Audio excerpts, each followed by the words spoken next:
Selon Bernard de Montréal, la conscience du rêve évoluera vers la conscience de l'éther. Avec l'évolution de l'homme, le rêve deviendra de plus en plus concret et compréhensible. Il se transformera progressivement en une réalité concrète, permettant à l'homme de se déplacer consciemment dans le monde et le cosmos. Cette évolution représente un grand changement dans la conscience et la capacité mentale de l'homme à vivre dans différents mondes. L'homme prendra conscience de l'importance de sa vie. Pendant le sommeil, qui deviendra aussi riche que sa vie diurne sur le plan matériel. Cette vie nocturne deviendra de plus en plus intelligente et perdra progressivement ses caractéristiques symboliques, devenant plutôt une manifestation directe entre l'homme et son esprit. L'homme sera alors prêt à travailler avec les forces de vie intelligentes et concrètes présentes dans une autre dimension, capable de se matérialiser sur Terre.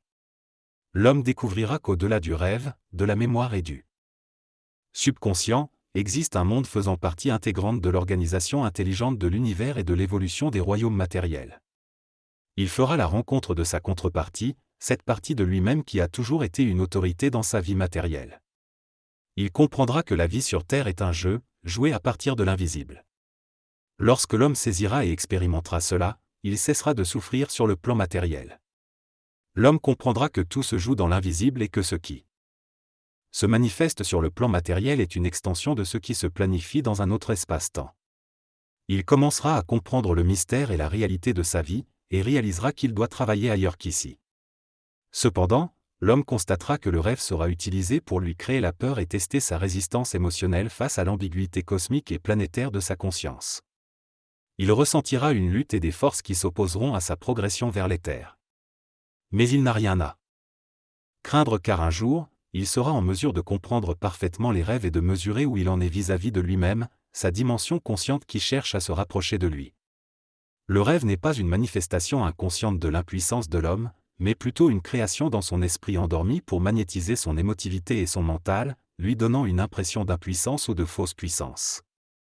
Le rêve a toujours été utilisé pour que l'homme développe des affinités avec ses désirs, car c'est à travers le désir que l'homme perd involontairement conscience.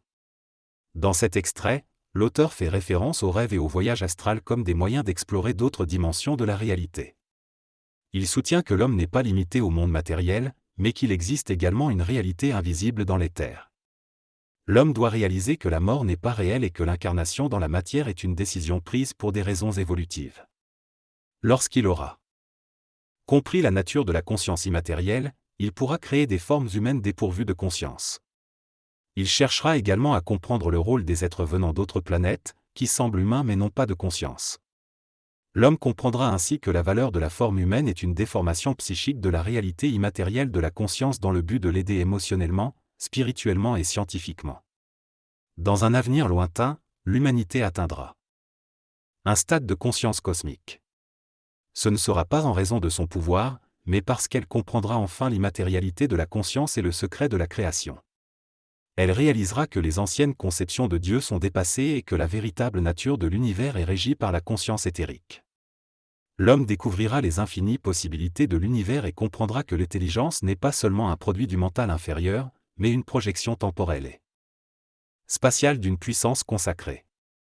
Ainsi, l'humanité pourra recréer les mondes et les conditions nécessaires pour les futures évolutions, afin de parfaire la beauté de l'intelligence qui reconnaît l'immatérialité dans la conscience.